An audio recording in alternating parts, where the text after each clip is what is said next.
Hey,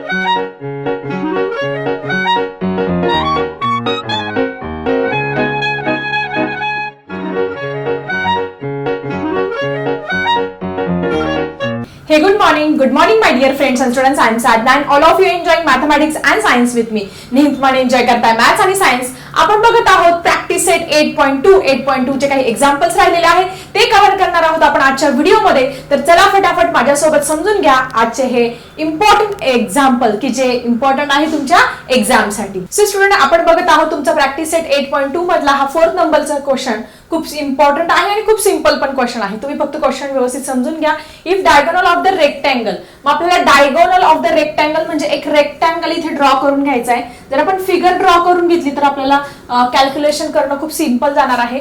मग आपण एक रेक्टँगल काढून घेतला, त्याला नाव दिलं ABCD असं नाव दिलेलं आहे. तुम्हाला सगळ्यांना माहिती आहे रेक्टँगलचा जो प्रत्येक अँगल असतो तो किती असतो, 90 डिग्रीचा असतो. तो पण काढून घेतला. द डायगोनल म्हणजे काय असतात, कर्ण, हायपोटेनस म्हणतो आपण. ते डायगोनल पण आपण अशा पद्धतीने काढून घेऊया. डायगोनल पण काढून घेतलेले आहे आणि याचा इंटरसेक्शन असतो त्याला आपण O नाव देऊया. ठीक आहे, अशा पद्धतीने त्यांनी सांगितले त्या पद्धतीने आपण फिगर ही काढून घेतली आहे. The diagonal of rectangle is 26 centimetre. समजा हा रेक्टँगल आहे, रेक्टँगलचा डायगोनल आहे हा आपण 26 सेंटीमीटर मानला. अँड वन साइड, ही जी रेक्टँगलची वन साइड आहे ती किती मानली, 24 centimetre. Find the other side. मग आपल्याला ही साइड फाइंड करायची आहे. किती सिंपल आहे बघा फाइंड करणं. तुम्ही जर हा जो ट्रायंगल आहे हा ट्रायंगल जर व्यवस्थित जर ऑब्झर्व केला तर तुमच्या अशा लक्षात येईल की this is the right angle triangle and we can use the theorem of Pythagoras. इथे तुम्हाला हायपोटेनस आहे, hypotenuse square is equal to side 1 square plus side 2 square. हा फॉर्म्युला वापरून आपण इझिली ही जी साइड 2 आहे ती फाइंड करू शकत आहे. So we use here by using which theorem, by using Pythagoras theorem. आपण इथे पायथागोरस थेरम वापरूया. By using Pythagoras theorem. Pythagoras theorem कशासाठी, कोणत्या ट्रायंगल साठी यूज करणार आहात त्या ट्रायंगलचं नाव लिहूया. In triangle ABC. In triangle ABC साठी आपण यूज करणार आहोत. काय आहे आपलं पायथागोरस थेरम ते पण लिहून घेऊया. तर पायथागोरस थेरम आहे आपलं hypotenuse square is equal to side 1 square plus side 2 square. किंवा मराठीमध्ये आपण कर्ण बरोबर एक बाजू वर्ग अधिक दुसरी बाजू वर्ग, अशा पद्धतीने आपण फॉर्म्युला पण लिहून घेणार आहोत. मग आता ह्या फॉर्म्युल्यामध्ये आपल्याला फक्त किमती टाकण्याच्या आहे. मग हायपोटेनस ऑलरेडी तुम्हाला दिसतो आहे किंवा मग आपण परत ह्या फॉर्म मध्ये लिहूया. AC square is equal to AB square plus BC square. अशा पद्धतीने तुम्ही इथे लिहू शकता. ठीक आहे, AC स्क्वेअर काय आहे तुमचा, it is 26 square. AB square आपल्याला माहिती नाही म्हणून तसा लिहूया. आणि BC स्क्वेअर आहे तुमचा 24 चा स्क्वेअर. ठीक आहे, आता सगळ्यांना स्क्वेअर माहिती आहे. 26 चा जर स्क्वेअर सगळ्यांनी लर्न करायचे ऍटलीस्ट 30 पर्यंत. सो 26 इंटू, जर तुम्हाला स्क्वेअर लर्न नसेल तर तुम्ही इथे अशा पद्धतीने 26 इंटू 26 मल्टिप्लिकेशन करून सुद्धा काढू शकतात. सो 26 चा स्क्वेअर आहे 676. तुम्ही लिहून घेतला. AB square as it is. 24 चा स्क्वेअर त्याच मेथडने 24 इंटू 24 जर तुम्ही केलं तर आन्सर किती येणार आहे तुम्ही कॅल्क्युलेशन करून बघा. 576 हा 24 चा स्क्वेअर आहे. सो 576 मी 24 चा स्क्वेअर इथे लिहून घेतला. आणि त्यानंतर मग काय करणार आहोत आपण, 676 हा इकडे प्लस 576 इकडे येताना तो मायनस 506 होणार आहे. आणि इथे AB स्क्वेअर आपला अशा पद्धतीने येणार आहे. मग 676 मायनस 576 इज इक्वल टू 100 आलेला आहे आणि AB स्क्वेअर. त्यानंतर आपण काय करणार आहोत, taking square root of both side. आता AB स्क्वेअर आहे म्हणून आपल्याला काय करावं लागणार आहे, दोन्ही बाजूंचं वर्गमूळ घ्यावं लागणार आहे. सो टेकिंग स्क्वेअर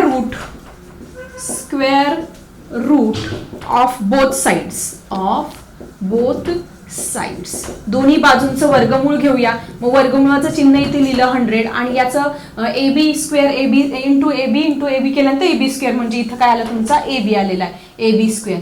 ठीक आहे, सो 100 काय ह्याचा स्क्वेअर आहे सगळ्यांना माहिती आहे. 10 इंटू 10 केलं तर 100 येणार आहे. आणि AB स्क्वेअरचं स्क्वेअर रूट काय येईल AB. सो आपल्याला सेकंड साइड इथे मिळालेली आहे. ही साइड आपल्याला फाइंड करायला लावली होती तर ती साइड आपल्याला मिळालेली आहे 10. 24 ही 10 आणि हा 26 आहे. मग तुम्हाला विचारले फाइंड द अदर साइड, मग तुम्ही इथे लिहायचं आहे the other side is 10 centimetre. अशा पद्धतीने शब्दामध्ये आन्सर लिहायचं आहे. खूप सिंपल एक्झाम्पल होतं. एक्झाम्पल वरून डायग्राम ड्रॉ केली, पायथागोरसचं थेरम वापरलं, पायथागोरसच्या थेरम मध्ये किमती टाकल्या आणि आपल्याला इथे आन्सर मिळालेलं आहे. सो आय थिंक हे एक्झाम्पल तुमचं क्लिअर झालं असेल. So student, let's see the next example. So student, this is next example in your practice set. Example काय आहे समजून घेऊया. Lens of diagonal of rhombus. Rhombus दिलेला आहे तुम्हाला, आकृती दिलेली आहे का नाही, मग आपण डायग्राम ड्रॉ करायची. सगळ्यात पहिले डायग्राम ड्रॉ केल्यानंतर तुम्हाला फटाफट एक्झाम्पल कसं सोडवायचं याचे ट्रिक्स मिळणार आहे. आता रोम्बस सगळ्यांना माहिती आहे, the quadrilateral which having all 4 side equal, ज्याच्या चारही बाजू काय असतात, सारख्या असतात, त्याला आपण काय म्हणत असतो, रोम्बस म्हणत असतो. सो अशा पद्धतीने एक रोम्बस काढून घेतलेला आहे. त्याचं नाव पण त्यांनी दिलेलं आहे ABCD. अशा पद्धतीने आपण ABCD हे नाव दिलेलं आहे. द डायगोनल्स ऑफ रोम्बस, त्यांनी डायरेक्टली डायगोनल्स म्हणजे त्याचे कर्ण दिलेले आहे. मग आपण इथे डायगोनल्स काढून घेऊया. अशा पद्धतीने हा एक काढला आणि हा एक डायगोनल इथे मी काढून घेतला आहे आणि त्याच्या पॉइंट ऑफ इंटरसेक्शनला मी M हे नाव दिलेलं आहे. मग आता त्यांनी काय दिलं, द लेंथ ऑफ डायगोनल, एक डायगोनल 16 सेंटीमीटर आहे, दुसरा 12 सेंटीमीटर. मग आपण हा घेऊया 16 सेंटीमीटर आणि हा घेऊया तुमचा 12 सेंटीमीटर. सो अशा पद्धतीने हा 16 आणि हा 12 घेतलेला आहे. Find the side. मग आता तुम्हाला ही प्रत्येक साइड किती येणार आहे ती फाइंड करायची आहे आणि द पेरिमीटर ऑफ रोम्बस, आणि रोम्बसची पेरिमीटर किती आहे येत आहे ती फाइंड करायची. मग आता तुम्ही जर रोम्बस व्यवस्थित ऑब्झर्व केला आणि रोम्बसच्या जर प्रॉपर्टीज तुम्ही शिकला असाल तर तुमच्या लक्षात येईल that is the diagonal of the rhombus bisect each other. ते एकमेकांना काय करतात, बायसेक्ट केल्यामुळे इथे याचे 2 समान भाग होतात आणि इथे याचे 2 समान भाग होणार आहे. मग हा जर डायगोनल तुमचा 12 सेंटीमीटर आहे तर एवढा भाग किती येणार आहे तुमचा 6 सेंटीमीटर आणि हा पण किती येणार आहे 6 सेंटीमीटर येणार आहे. हे क्लिअर ही प्रॉपर्टी नुसार. त्यानंतर ह्याची पण same, the diagonal of the rhombus bisect each other. मग AC चे 2 समान भाग होणार आहे. हा 16 आहे म्हणजे हा तुमचा वरचा 8 सेंटीमीटर AM आणि उरलेला CM जो आहे तो 8 सेंटीमीटर येणार आहे. हे तर तुमच्या क्लिअर झालं असेल. आता हे तर तुम्हाला माहितीये, पण आता हे शब्दात कसं मांडायचं ते महत्वाचं आहे. मग आपण सगळ्यात पहिले हे सगळं झाल्यानंतर पहिले प्रॉपर्टी लिहून घेऊया. कोणती property, the diagonal of rhombus bisect each other. चला फटाफट लिहून घ्या. सो आता आपण काय करूया, हे AM जी आहे ऑफिशियली आपण फाइंड करणार आहे. आपण गणिताच्या भाषेमध्ये लिहिणार आहोत. आपल्याला तोंडी तर माहिती झालंय की हे कसं करायचं आहे. आता ऑफिशियली कसं करणार, लेंथ AM याची लांबी आपल्याला काढायची आहे इज इक्वल टू, याच्या किती येणार आहे, AC च्या हाफ येणार आहे. So it is half of AC. Length AC च्या काय आहे, हाफ आहे. मग length AM is equal to half of AC. AC किती दिलेला आहे तुम्हाला, पूर्ण 16 सेंटीमीटर. मग याच्या हाफ केलं, बे 8 16, 2 1 जा 2, 2 8 जा 16. Therefore length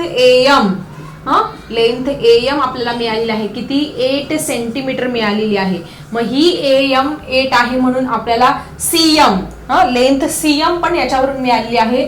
length CM is also 8 centimetre. Because what is the reason, because the diagonal of the rhombus bisect each other. ठीक आहे, ही प्रॉपर्टी यूज करून आपण पहिले AM आणि CM फाइंड करून घेतली. आता सेम आपण काय फाइंड करूया, MB आणि MD फाइंड करूया. देअरफॉर याला 1 नाव दिले, याला 2 नाव देते. लेंथ MB किंवा MB is equal to what, half of, कशाच्या हाफ आहे, BDच्या. लेंथ BDच्या काय आहे ती हाफ आहे. सो हाफ ऑफ BD किती दिलंय तुम्हाला, 12 दिलेला आहे. 12च्या जर हाफ केलं, 2 1 जा 2, 2 6 जा 12. सो लेंथ MB आपल्याला इथे मिळालेली आहे, किती मिळालेली आहे, 6 सेंटीमीटर मिळालेली आहे. मग ही जर 6 असेल तर ही DM पण काय आहे तुमची, लेंथ DM पण आपल्याला इथे 6 मिळालेली आहे. किती, 6 सेंटीमीटर एवढी मिळालेली आहे. म्हणजे आपल्याला सगळं मिळालेलं आहे. आता फक्त आपल्याला ह्या साइड्स फाइंड करायच्या.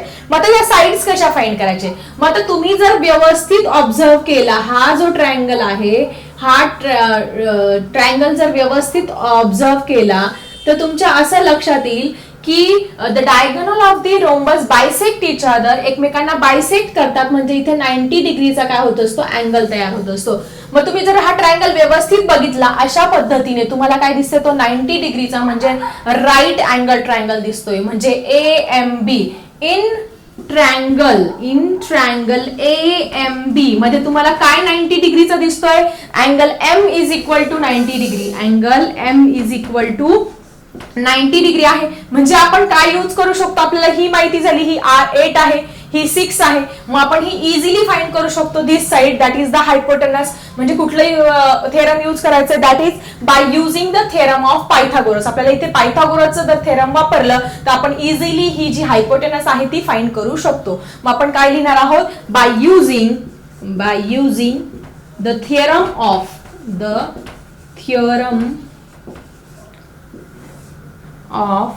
पायथागोरस. पायथागोरसचं थेरम आपण यूज करणार आहोत. पायथागोरसचं थेरम सगळ्यांना माहिती आहे, hypotenuse square is equal to side 1 square plus side 2 square. आपण डायरेक्टली हायपोटेनस लिहूया, length AB square is equal to what, length AM square. Length AM square plus दुसरी कुठली आहे तुमची BM, लेंथ BM स्क्वेअर. हे आपण पायथागोरसच्या थेरम मध्ये value टाकलेले आहे. ठीक आहे. मग आता AB स्क्वेअर फाइंड करायचा आहे. AM ऑलरेडी माहिती आहे, AM किती आलेला आहे, 8 चा स्क्वेअर करणार आहात. BM ते पण माहिती आहे, 6 चा स्क्वेअर करणार आहात. मग 8 चा स्क्वेअर, 8 जा किती आले तुमचे 64 आणि 6 चा स्क्वेअर 6 जा 36 आले. आणि दोघांची जर तुम्ही ऍडिशन केली तर किती येते ती 100 येते आहे. आता 100 आल्यानंतर आपल्याला काय करावं लागणार आहे, दोघांचं वर्गमूळ घ्यावं लागणार आहे. So taking square root of both side, taking square root of both sides, दोन्ही बाजूंचा आपण वर्गमूळ घेणार आहोत.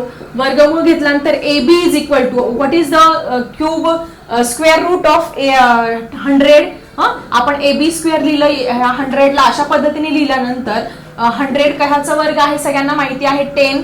सो आपल्याला AB मिळालेली आहे 10 सेंटीमीटर. ही साइड किती मिळाली आपल्याला 10 सेंटीमीटर ही मिळालेली आहे. मग आपलं उदाहरण इथेच संपलंय का, नाही. त्यांनी आपल्याला काय विचारलंय, पेरीमीटर ऑफ दी रोम्बस पण विचारले आहे. मग आता पेरीमीटर ऑफ रोम्बस म्हणजे पेरीमीटर मध्ये काय करतो असतो आपण, सगळ्या बाजूंची बेरीज करत असतो. मग आता रोम्बसचं कॅरेक्टरिस्टिक माहिती, all the sides are same. म्हणजे ही 10 आहे, ही पण 10 आहे, ही पण 10 आहे, ही पण 10 आहे. मग रोम्बसची पेरीमीटर फाइंड करायची म्हणजे या सगळ्यांची तुम्हाला काय करावं लागणार आहे, बेरीज करावी लागणार आहे. 10 प्लस 10 प्लस 10 प्लस 10 म्हणजे किती येणार आहे तुमची, ती 40 येणार आहे. ती आता आपण लिहून घेणार आहोत. मग आता सगळ्यात पहिले हे तुम्ही लिहून घ्या, मग मी हे रफ करते. सो स्टुडंट आता पेरीमीटर फाइंड करूया. पेरीमीटर ऑफ कशाची फाइंड करायची आहे, perimeter of rhombus. Rhombus quadrilateral चा साइन काढा, रोम्बस ABCD. मग पेरीमीटरचा फॉर्म्युला माहिती तुम्हाला 4 इंटू साइड. ठीक आहे. सो 4 इंटू लेंथ AB ची लेंथ किती आहे, एकाची माहिती आहे, बाकीच्यांची सगळ्यांना माहिती झालेली आहे की सगळे एक बाजू जरी मिळाली त्याच्यावर आपण सगळ्या बाजू काढू शकतो. सो 4 इंटू लेंथ AB किती आहे 10. सो इट इज 40 आलेली आहे तुमची पेरीमीटर. सो 40 सेंटीमीटर ही आलेली आहे तुमची पेरीमीटर. सो अशा पद्धतीने आपल्याला आपल्या क्वेश्चनचा आन्सर मिळालेला आहे. पहिले आपल्याला एक रोम्बस दिला होता, त्याचे डायगोनल्स दिले, त्या डायगोनल्स वरून तुम्हाला ह्या साइड फाइंड करायला लावले. साइड फाइंड केल्यानंतर त्याची पेरीमीटर पण फाइंड करायला लावली. मग आपण पहिले प्रॉपर्टी वापरली, त्या प्रॉपर्टीनुसार ह्याच्या हाफ करून घेतलं, याच्या हाफ करून घेतलं आणि नंतर आपण पायथागोरसचा थेरम वापरून ही साइड फाइंड केली आणि त्याच्यावरून आपण पेरीमीटर फाइंड केली. अगदी साधं सोपं एक्झाम्पल आहे. कन्सेप्ट क्लिअर असेल तर तुम्ही तुमच्या भाषेमध्ये व्यवस्थित लिहू शकता. फक्त प्रॉपर्टी ज्या यूज करायच्या आहे, the diagonal of the rhombus bisect ही लिहायला विसरायचं नाही. पायथागोरस थेरम बाय कुठलं यूज केलेलं थेरम ते पण लिहायला विसरायचं नाही. आणि अशा पद्धतीने खूप सिंपल 3 किंवा 4 मार्कचं हे एक्झाम्पल आहे. तुम्हाला नक्की मार्क्स मिळतील.